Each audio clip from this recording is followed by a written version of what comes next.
Ladies and gentlemen, welcome to this themed COP event, Game On for a Greener Planet. My name is Heron Holloway. I'm your host today from WWF. I'm the outgoing Head of Communications and Advocacy for the Asia Pacific Office and the incoming new Country Director of WWF Laos. So this is going to be a COP side event like no other. It's going to have selfie walls, it's going to have gaming demonstrations. So to help set the scene and get us started, I invite you to watch this video. Thank you.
Years of the Paris Agreement, the humanity is deep in the crisis we've never had before.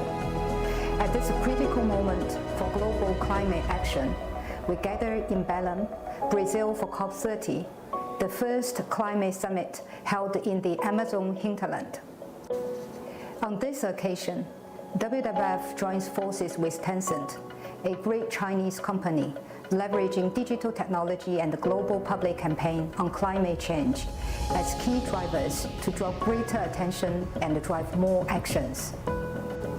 This partnership showcases the commitment of Chinese cooperation of enhancing conservation and empowering climate actions with greater resolve. It's not only an exploration of cross-sector collaboration, but also an innovative way to encourage public, especially young people, to participate in nature conservation and address climate change. We believe new technology can ignite more people's love for our home planet, and actions can converge into a powerful tide of change. Game on for a greener planet.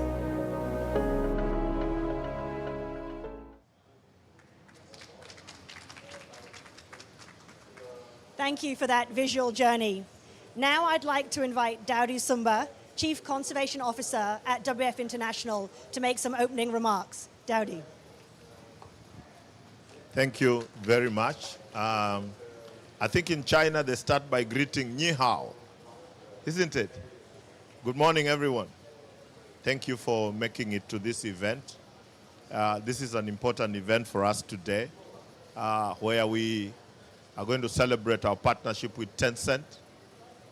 Many of you may not know Tencent very well, but Tencent is one of the leading technology companies in the world, with a wide variety of gaming platforms and social media and web hosting, and all. They have a suite of integrated tools and technologies that we think will be very useful for us.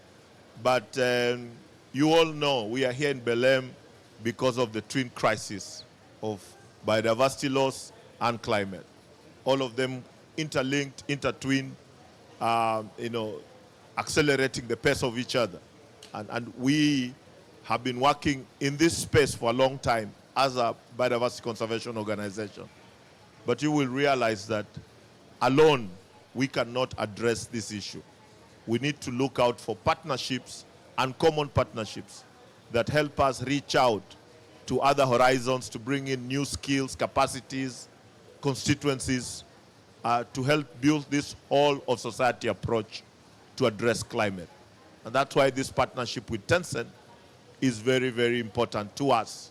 Let me just say something about Tencent. I found out that I want to applaud them for their commitment to the environment. You know, they have carbon neutrality targets. They are part of SBTI, Science-Based Targets Initiative. Their targets have been approved. They have produced a biodiversity statement. So we think that they are the type of partner that we want to work with to build the necessary synergies to drive climate action at the global scale, and especially targeted at young people. So we hope that in this partnership, we can take advantage of each other's strengths. We can take advantage of your technology platforms to co-develop and co-establish some computer models, artificial intelligence technologies that should help us to address greater global audiences, whether it's in campaigns, whether it's through gaming. I like gaming people because they're very committed people. When young people sit on a gaming console, they can be passionate for hours trying to get to a cause. And we think we can utilize this energy and this avenue to help us bring climate, to help us bring the message of the need for climate action to young people. I say that we have borrowed the earth from young people. We need to give it better to them than we found it. But they also have a responsibility to take it on and do a better job. So we hope that through this partnership with Tencent, we can reach these young people through what they love to do through gaming, and we can enlist them through global campaigns and others to get them to act on behalf of climate. So I'm excited about this partnership. I look forward to working very closely with Tencent. I look forward to using your platforms, your technology, your AI models to reach out to greater global audiences and to push the global message that we must act now to save the earth and to address climate action. Thank you very much. Thank you so much, Dowdy. So we are all truly honored to be here today and witness this significant moment. WWF and Tencent officially launching a collaboration, the Public Engagement Game On for a Greener Planet initiative. So this partnership aims to integrate gaming platforms and new technologies to co-develop knowledge tools and AI-driven solutions for conservation and climate action, targeting global audiences, but particularly young people. By breaking through the boundaries of traditional communication, we seek to enhance public participation and drive tangible action worldwide. We believe gaming's value extends far beyond bringing joy bringing just joy to 3 billion people. It lies in empowering those 3 billion to become guardians of our planet. Current youth engagement in climate change is inconsistent and often deprioritized amidst economic pressures. Young people feel hopeless and disempowered to take action in the climate space. So that's why this demands a strategic intervention, the development of compelling educational content and innovative participation mechanisms to effectively mobilize the next generation. So this collaboration between Tencent and WWF directly addresses this need. It's focused on creation and widespread dissemination of a dynamic climate education portfolio, coupled with the design of an immersive public engagement framework. By leveraging digital tools and media favored by youth, we will translate the complex systemic nature of climate change into accessible knowledge and tangible action, fostering a collaborative global response. By uniting global partners, Playing for Good can evolve from a corporate initiative into an industry standard and a formidable force for global action. So our upcoming work will be carried out through concrete actions centered around several key milestones. In coming months, we aim to promote public engagement activities aligned with the Olympic Winter Games in February, followed by a nationwide campaign during Earth Hour in March 2026. We are committed to establishing scalable public engagement, promoting AI digital tools amongst global youth by 2028. So we're going to symbolize the launching of this partnership through an exchange of gifts and photo taking. So I'd like to invite a few people up to the stage. May we have Daudi Sumba, Chief Conservation Officer. May we have Mr. Manuel Pulgar Vidal, WWF's Global Climate and Energy Lead, former Minister of Environment for Peru and COP20 President. Can we have Mr. Xu Hao, Vice President of Sustainable Social Value at Tencent, and Ms. Chang Xu, Head of Ecology, Gaming for Social Value Exploration Center at Tencent, to come to the stage, exchange gifts, and take some photos.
Perfect. Thank you so much. Manuel and Mr. Howe, could you please stay on the stage? Thank you. Sorry. Do you want to hold those?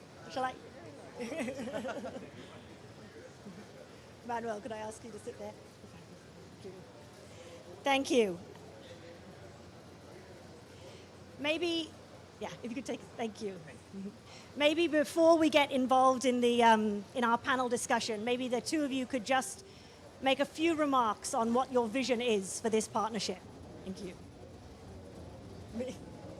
Yeah, so we're really excited to formally launch this partnership.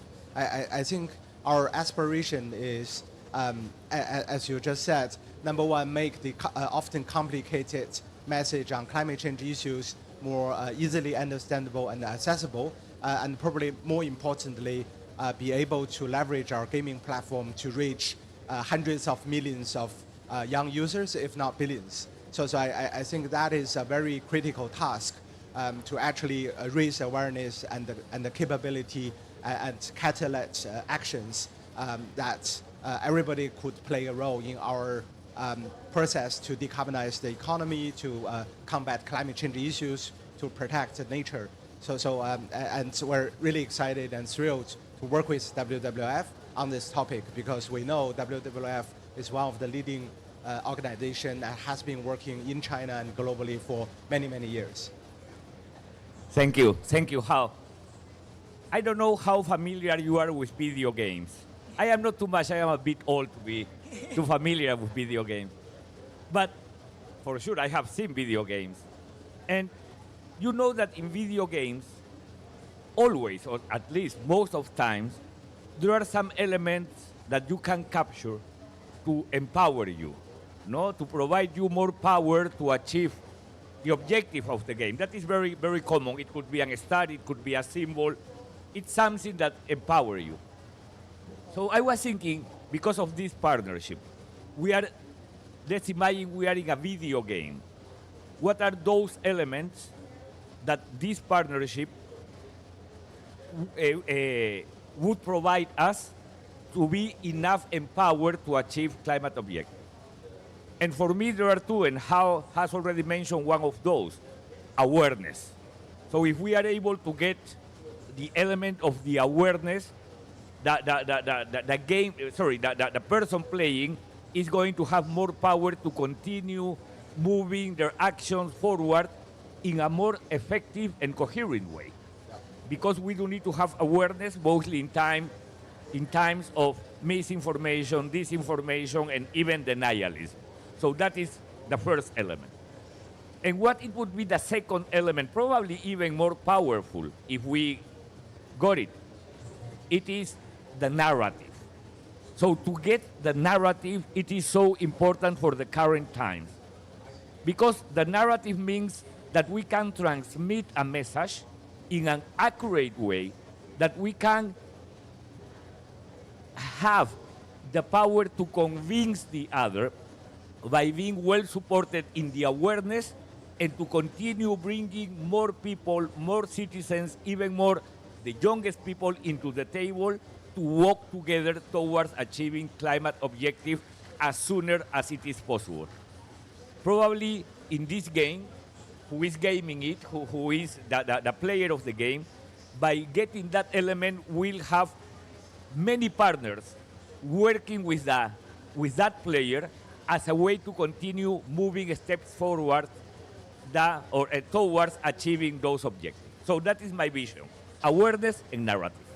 Perfect. Thank you so much. May I ask you to just stay on the stage, and I'd like to invite two people to join us, because we're now going to move into our panel discussion, which is titled The New Narrative, Breaking Barriers, Reshaping Public Perception, and Empowering Action for Climate Engagement and Conservation. So I'm truly honored to welcome our distinguished guests to join us on stage. So I'd like to invite back onto stage Ms. Chiang Shu, Head of Ecology Gaming for Social Value Exploration Center at Tencent, and to also be joined by Martina Volpa, Head of Climate and Sustainable Development at the United Nations Global Communications. Thank you.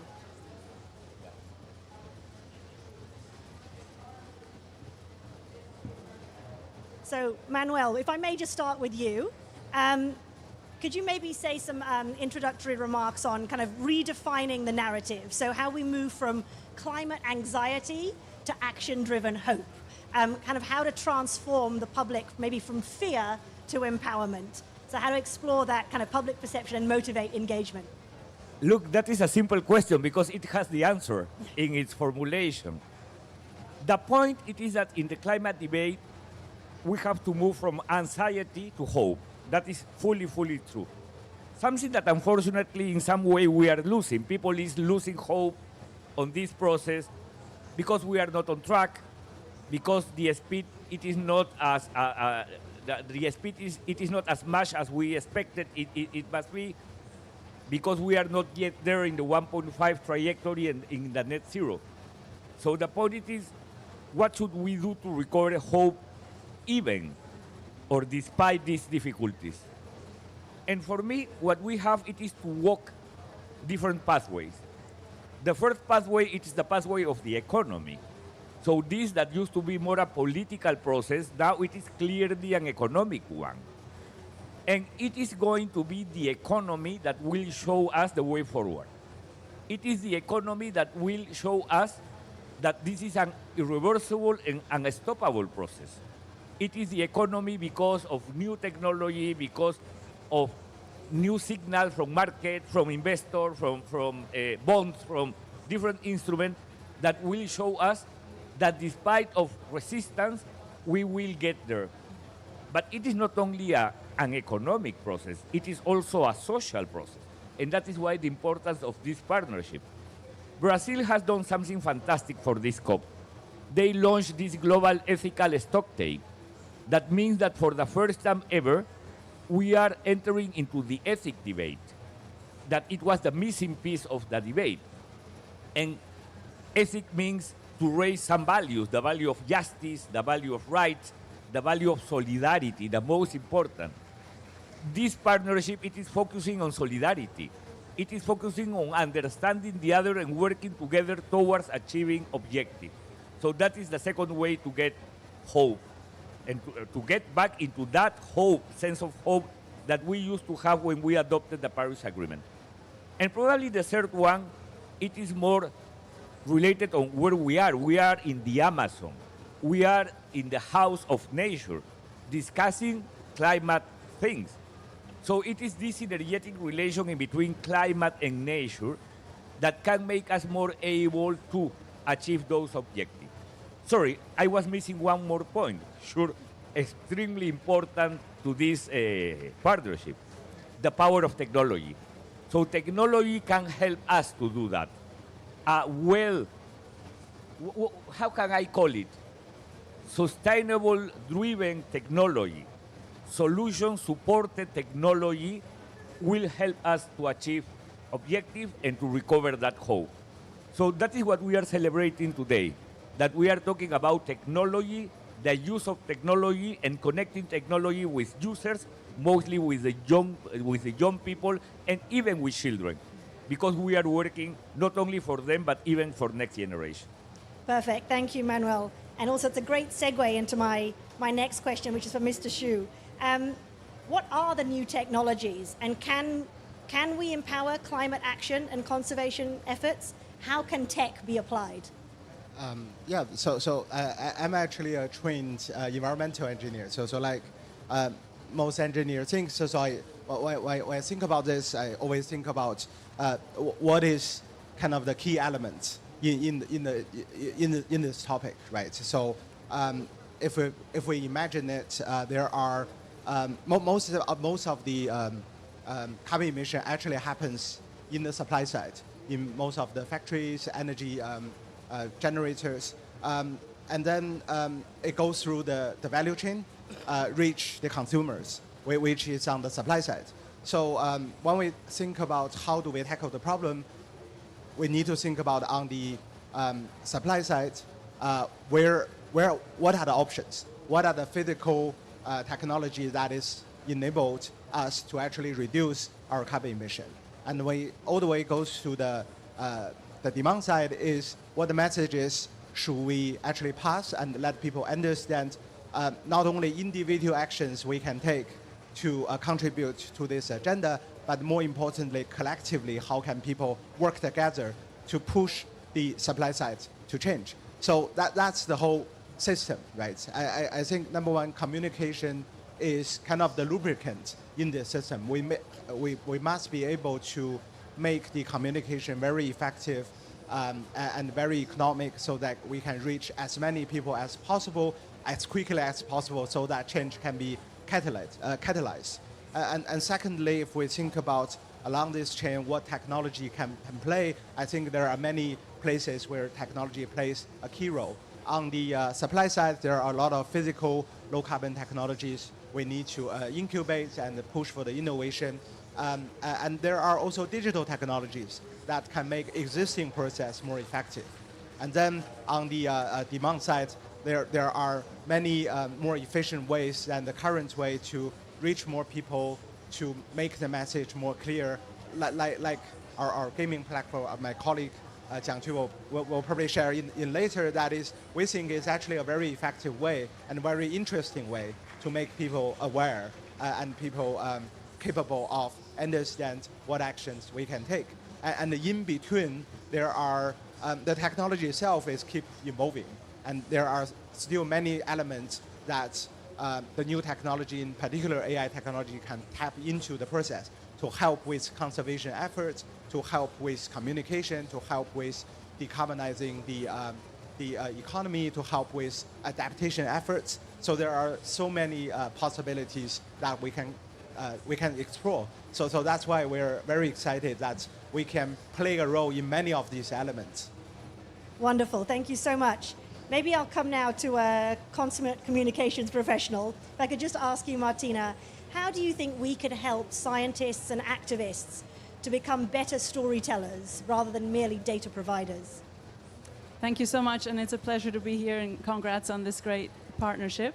At the United Nations, we are a member state organization, right? We deal mostly with governments, but we know that to reach our objectives, we need popular support, we need people's engagement, and we know that our institutional communications alone are not going to reach people everywhere. So we have actually very much worked with scientists, with activists, with doctors, with religious leaders, with researchers to actually tap into their knowledge and make them trusted messengers, use them as the trusted messengers that they are, because people, we know from studies that people generally trust scientists, they trust doctors, they trust teachers, they trust their family and friends. So we need to empower those people to carry our message and reach people where they are. I can give a little example from the COVID pandemic, actually, where there was a lot of mis and disinformation swirling around, very similar to the climate topic.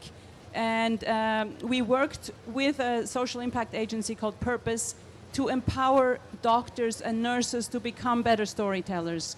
We gave them training on social media, how to create very short social media videos, how to communicate on the different platforms. And some of them became quite big and also then felt the backlash as well on the platforms. But that was quite a successful and interesting initiative. And then now we've taken it to the climate space, and we're doing the same by training.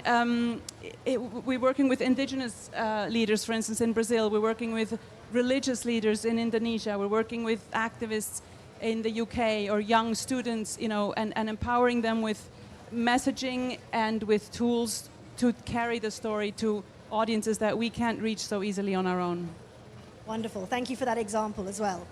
Maybe if I come to Ms. Chiang. So climate issues are often portrayed as vast, distant, and complex. So how can gaming effectively address and overcome these challenges? That's actually a great question. And I think that's why I truly believe that game can be a very strong digital forces to break down the barriers between the completed climate issues and the general public. I think there are three major capabilities game has. The first one is it's an immersive experience for players. They can intuitively feel the impact of climate change in a game. And the second is a very vitalized interactions that can lower the barriers between from the public participations. And the third one, I think, is community linkage, because it can turn the climate actions into a common goals between game players. Actually, today I've brought some of the good cases that game has done to the audience here to help you guys to better understand how we did it. So there are several cases that I want to share. The first one, you can look on the upper right place, is PUBG Mobile. It's a very well-known title with almost 1 billion downloads worldwide. And the PUBG Mobile want to let its players to has the awareness of what's the real life consequences of climate change. So they partnered with scientists to develop two special in-game map. So the map actually projected the future world, like in 100 years later, if we don't make any actions for now. So let the players say how the world would be.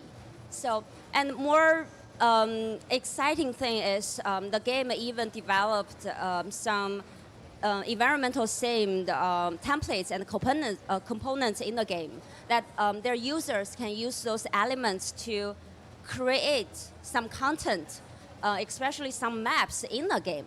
And those maps are like eco-friendly maps. So they can, in the game, to use these maps to play the maps in the game. And actually, this event attracted more than 10,000 maps designed, created in the game, and generated 1.4 billion plays. So you can see PUBG Mobile, it actually using the game to kind of let the environmental awareness become from a top-down message into a kind of a campaign that people can really participate in it. So the next case I want to share about is Honor of King. Sorry, it's still the previous page. Honor of King is a mobile game. So what they did is they actually integrated the educational content in their games, in the in-game missions. So when players complete the mission, they can unlock the chapters of the storytelling things about the ecosystem and the endangered plants and animals. And once the players complete the task, so the collaborated efforts will go through a process bar. When the bar hits the 100% completion rate, Honor of King, they will actually purchase some of the carbon credits, purchase and retire the carbon credits, and to help with the ecosystem reservations. So, and the third example I have is actually about esports. And you were saying gaming is a play method of the young generations, and esports is rapid growing things, and they have becoming a huge community, especially popular within the young generations worldwide. So what they did is they asked their esports leaders to head endangered animal, and let the players to choose a team that corresponded with the chosen animal to fight for it. So the game kind of utilized the influence of the esports leaders and also the community power of the players to translate all the players into empowering them into the ecology supporters in the game. So during this initiative, actually there are like 10 million players participated, and they donated over 3 million RMB in the game for the climate change reservations. I think that's how game can really kind of break down the boundaries and make connections with the young people. Thank you so much. I mean, that was very illuminating and some very big numbers there that we were talking about. So thank you. I think if it's okay now, we'll transition into our second topic for the panel. So maybe I go back to you, Ms. Xiang, and you can set the scene for us. So what we're talking about now is how to be guardians of the planet. So the role of tech and games. So how digital tools and games are creating new frontline defenders for the planet. So maybe would you like to talk about that? Yeah, actually, I have a very exciting case to share with you guys. It's a case from Honor of King. It's a mobile game. Actually, you can see the case stories over here. Honor of King is helping to protecting the endangered animals. And as we all know, the first step of protecting the biodiversity is you have to locate those species. And it's not an easy work. So a lot of researchers, they set up a lot of infrared cameras in the wild to capture the activity of wild animals. And all those infrared cameras, they capture like hundreds, thousands of pictures, photos, like in a single reserve. And traditionally, if you want to identify them, you have to ask like 10 to 20 volunteers to manually identify those pictures. So what Tencent has did is a team has developed called Species Eye AI platform. So they use AI to identify those pictures, the animals in those pictures. So what HOK has done is they partnered with this Species Eye AI platform. So they use the huge player space in the game. They ask the players, when they play the game, they ask them to compete with AI. So in the game, it will show the infrared camera photos on the game screen, and the player has to choose which animal it is. So and all these answers each player submit can help the AI to be more efficient. So this is how game is collaborated with the very frontier technology to let the players involved in the wildlife protection issues. Thank you. That's great to kind of see that tangible, very tangible impact of what technology has enabled us to do. Martina, I know you have to leave us a little bit early, so maybe I'll move to your last question. Could you maybe share with us, maybe a low-cost example that's had great reach in terms of communications? Thank you. That's a great question, because we everything we do is low cost because we have absolutely no budget anymore at the UN. But so one example I could briefly talk about is our Act Now campaign. That is actually our individual action campaign, because again, we know we need people pressure to move leaders and decision makers who are here at COP to actually do the right thing. So we do have an individual action campaign where we give people tips and tricks of what they can do in their daily lives, in the areas of food, transport, energy, eat more plant-based, take more public transportation, switch to solar if you can at home, save energy, etc. To give people, avenues for action. And now we launched this campaign with a website, then we introduced a chatbot, and here comes the power of gamification. Once we moved to a mobile app, because we met this startup called A-World, they built a mobile app for us, and they studied behavioral science, and they built in gamification, and this campaign has taken off. On the app, it's now gamified. You can earn points. You take steps to the next level. You have your own individualized educational journeys. You have your own personalized tips based on whether you have a car, whether you live in a city, how big your family is, etc. So it's very personalized. It's very gamified, and we've really seen the power of that, what a platform like that can do. And it's not only, personal gratification and rewards, but also building community. We have teams on the app. We have, we have soccer clubs. We have student clubs. We have, etc. There's a leaderboard. You can see how you compare against others, etc. All of those things that you're, of course, very familiar with and do on a much, much bigger scale. We're doing on a little scale. We have like 1 million users now. We have reached 27 million individual actions logged in over 180 countries, so we're quite proud of that. And we've really seen, again, the power of gamification and what that can do to retain people, to have people come back and stay engaged, and that's really, really powerful. Thank you so much, Martina. So maybe just to conclude our panel discussion today, maybe I ask the same question to Manuel and Mr. Xu. So I'd like to just ask, what do you think what's the one thing that everybody in this room can start doing? It says in my script tomorrow, but I think today, what can everyone start doing when they return to their, companies or their communities to break down barriers in climate communication or to harness the power of technology? I know, Manuel, would you like to go first? So difficult, a single thing. So probably each one of us must keep their optimism, because it is the only way to move this process forward.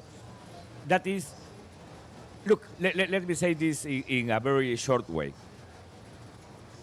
We never thought that we would have this level of energy in this COP. Even, we never thought that we would have this number of participants. We thought that this would be like a slower, lower COP in sense of numbers, because of all what it is happening around the world. But look how many we are, how much energy we are feeling, and how much solutions we are bringing. So let me finish with this idea around the partnership. The partnership is showing the importance of technology. But a technology is a tool. It's a tool. You mentioned science, you mentioned data. Technology can be an instrument to monitor, to track progress, to promote transparency. So let's continue pushing the connection in between technology, solutions, and objectives already achieved. If we do that, we can keep even more optimism when we go back home because of this COP. But before ending, the first thing I do suggest you after going back home, take at least 1 day of good rest, and then let's continue working on this. Mr. Xu. Yeah, so I really share Maru's point on the call for optimism. I think if we try to break down where does the optimism come from, it's probably, in my mind, it's probably come from two sources. Number one is possibility. Number two is confidence. Possibility means that, like most of us joining the session today, we're working in the climate change space. So everybody is probably contributing one way or the other the possibility that we can decarbonize our economy. Either you're working on really some hardcore physical science, or you're working on digital platforms, or you're just building communities and building ecosystems that all offer us possibility to actually tackle this issue. And I think there are infinite number of possibilities, which will make us be more optimism to actually solve the thing. Although we probably, as of today, we don't really know exactly what the right answer or right combination of possibility is, but I think we should be able to say that the options are available. And number two, on confidence, I think that's where the importance of communication comes in. Because we need to let everybody know that climate change is not only a macro issue, but is actually related to our everyday life, and we should be able to let everybody know, like through our gaming platform or through the examples that we have today, that we can make the message clear and simple and interesting to everybody, that everybody have the confidence to say that not only I'm aware of the issue, I can contribute on my individual level and on a collective level to tackle climate change. So if we multiply possibility with the confidence, then we get optimism, and hopefully we will collect enough forces strong enough to really reduce emission on a scale of at least gigatons, right? So in the next few decades, we will be more and more optimistic on climate change issues. Perfect. Thank you so much. Could we all give our panel a round of applause, please? Thank you. So if I may invite you back into the audience, we've got a short video now to show you that kind of really showcases. So it's a video from Tencent that will showcase how digital experiences within technology and gaming can inspire public engagement in environmental protection and drive climate action. So can we play the video, please? Thank you. Tencent Game, a leading global platform for game development, publishing, and operations, is actively joining these efforts, using games to combat climate change and promote environmental protection. In 2024, PUBG Mobile, a world-leading mobile game with over 1 billion players globally, joined the Green Game Jam, supported by the UNEP with its Play for Green campaign. Leveraging its UGC-driven gameplay system, PUBG Mobile integrated climate change into the game to bring players an all-new charitable experience. To help players better understand climate change, the team collaborated with a climate scientist from UCL to design a map themed around Erangel, 100 years in the future, transformed by climate change. The game also introduced a series of environmentally themed map components and initiated a global map creation contest, resulting in 10,000 environmentally themed maps created by players. Environmental themed maps were played over 1.4 billion times. In home mode, PUBG Mobile also launched a preservation garden where players can freely explore and learn about endangered plants and climate change. In addition, through the Run for Green activity, PUBG Mobile also empowered players to support over 750,000 square meters of ecological conservation projects worldwide. At the 2024 Green Game Awards, the campaign received the Media's Choice Award, highlighting solid recognition from the UNEP, media, and players.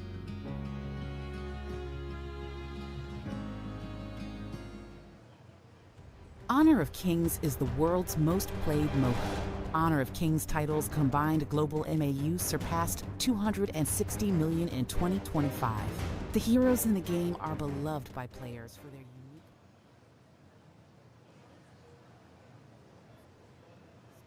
culture and legends. This provides the game with a unique advantage in participating in environmental protection initiatives. In celebration of Earth Day 2025, Honor of Kings launched the Protect Nature, Protect All Life in-game event in early April. Developed in collaboration with forest conservation experts, the event integrated educational content with immersive in-game missions to raise awareness about environmental protection and biodiversity conservation. As the Honor of Kings community completed daily tasks and earned Forest Breath tokens, they unlocked chapters exploring unique forest ecosystems and learned about 18 plant and animal species, including endangered ones, through interactive storytelling. As players progressed, their collective efforts filled a global progress bar. Upon reaching 100% completion, Honor of Kings purchased and retired high-integrity carbon credits equivalent to protecting over 570,000 square meters for the 4 conservation initiatives in Brazil, Indonesia, and Malaysia. Hi, I am a humble little herb, born amid the verdant flora of this world. We plants contribute nourishment, healing, clean water, and a beautiful environment to this planet. Honor of Kings also held the Match for Green event, which achieved viral growth through community-driven mechanics. Each player's invitation led to an average of 2 additional participation within the first week, amplifying outreach through organic peer networks. By completing missions, sharing with friends, and logging in daily, players could earn tokens to unlock the exclusive legendary skin Sakir, Verdant Serenity, designed to emphasize the importance of healing humanity's connection with the environment. Over 90% of daily active players joined the event. 87.97% of post-event survey participants expressed their increased intent to take action to protect the environment in their daily lives. On November 6, Honor of Kings received the Trailblazer Award at the Playing for the Planet Awards 2025 for its Green Game Jam activation. Playing for the Planet is an initiative facilitated by the United Nations Environment Program. Games are not only a medium for promoting environmental awareness, they can also become a meaningful part of public welfare action, helping real change take shape. Within the Game for Peace activity, a tree planting initiative was introduced to support desert conservation efforts. Through a dedicated water and grow gameplay mechanic, players cultivated saxaul trees known locally as desert guardians. As players shared tree locations within the game, the initiative spread naturally across the community, expanding its impact. In 2025, aiming to strengthen the link between the virtual world and real-world environmental action, Game for Peace expanded the program, placing new focus on ocean conservation. The game team collaborated with the United Nations Decade of Ocean Science for Sustainable Development to introduce an in-game marine litter collection mechanic, integrated with conservation learning missions. Players engaged with these educational elements throughout their gameplay experience. To deepen player engagement, the virtual litter collection mechanic was extended into real-world action. Public welfare teams identified 10 square kilometers of coastline in Qingdao, an eastern coastal city in China, and pledged to carry out an on-site beach cleanup operation once in-game targets were reached. The initiative drew more than 50 million participants, and the team plans to bring players to join the cleanup on the ground. Beyond the game itself, public welfare engagement was also brought into the esports ecosystem, a space deeply loved by young audiences in China. In 2024, Crossfire Esports launched a long-term wildlife conservation initiative, embedding sustainability-themed missions into both gameplay and tournament programming. Players contributed over 2 yuan million, supporting the protection of approximately 2,000 hectares of giant panda habitat. In 2025, Crossfire Legends continued to advance climate engagement efforts, partnering with Polar Hub, a Chinese nonprofit dedicated to glacier protection and climate change research. Together, they launched the Glacier Guardians program, guiding players through climate-themed missions and strengthening awareness of global environmental challenges.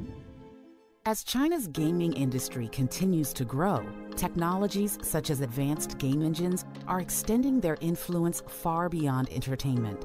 Tencent has collaborated with low-carbon scientists to apply game engine capabilities to scientific tools supporting carbon dioxide sequestration research.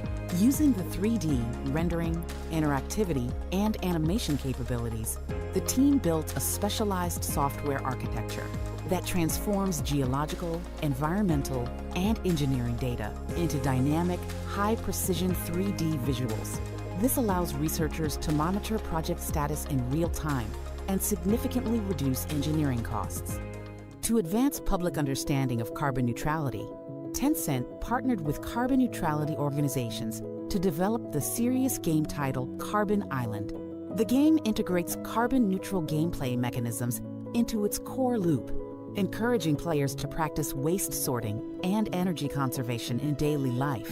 It has become an important tool for promoting low-carbon awareness among young people. Tencent Games also introduced the Play for Good platform, a dedicated public welfare space for players. The platform consolidates and visualizes sustainability-related actions across multiple games, enabling players to access information, participate in initiatives, track project progress, and share their contributions with friends. Working with numerous Tencent titles, the platform has initiated dozens of ecosystem protection campaigns, protecting endangered ancient trees, safeguarding forests in southwest China, restoring desert ecosystems, and supporting habitats where wildlife can thrive. Play games. Make change happen.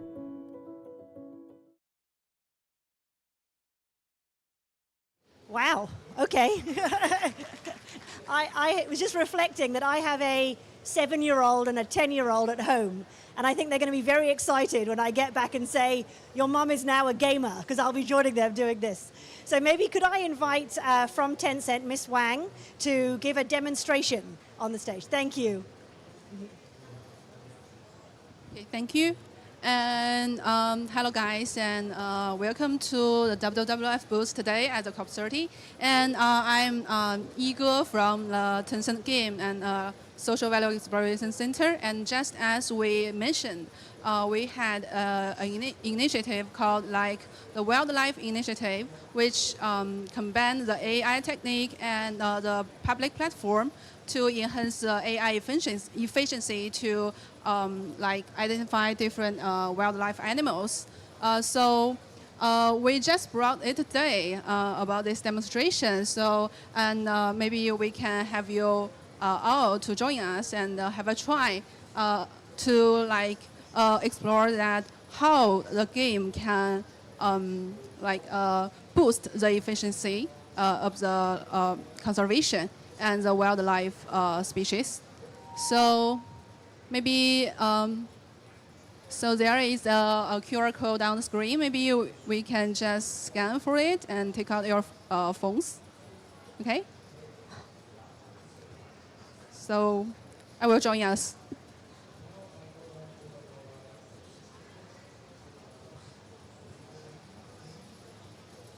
Okay. Do you have the website loaded? So, okay. Yeah. And yeah, there is the website here. So you can see there is infrared camera videos that we captured as a wildlife animals. So maybe you can have a try and like identify which species is this. It's Tibetan fox, Pallas cat, or snow leopard.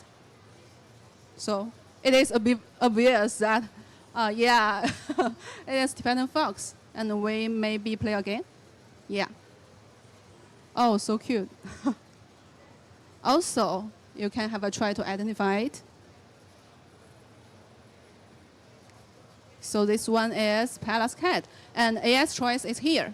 Yeah. We made a correct answer again. So, and the second one,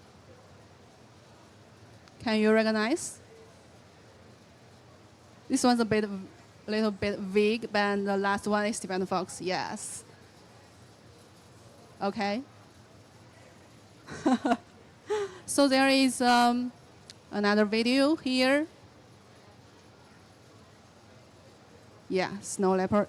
And we have like different videos here, and in the game, every players have like 9 times to identify these animals. And once you made the correct answer, and you will upload a correct sample to enhance the AI efficiency. And this is like a small demo of the whole game event. And maybe I just want you guys know something about that. What we usually do as a daily life. We just brought a lot of games and launch a lot of activities to related to different public interests here.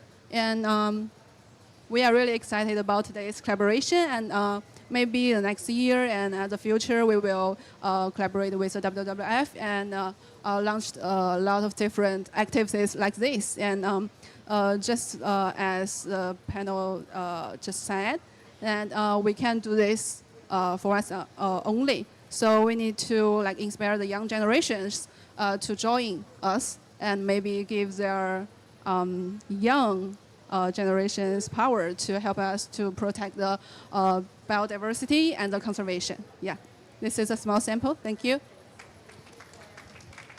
Thank you so much. Okay, so that concludes the formal part of our collaboration this morning. So I'd like to invite everyone in the audience to please go and have your photo taken with the selfie wall just outside on the left-hand side. Have a chat to each other and find out more about the partnership. Thank you all very much for your time this morning. Thank you.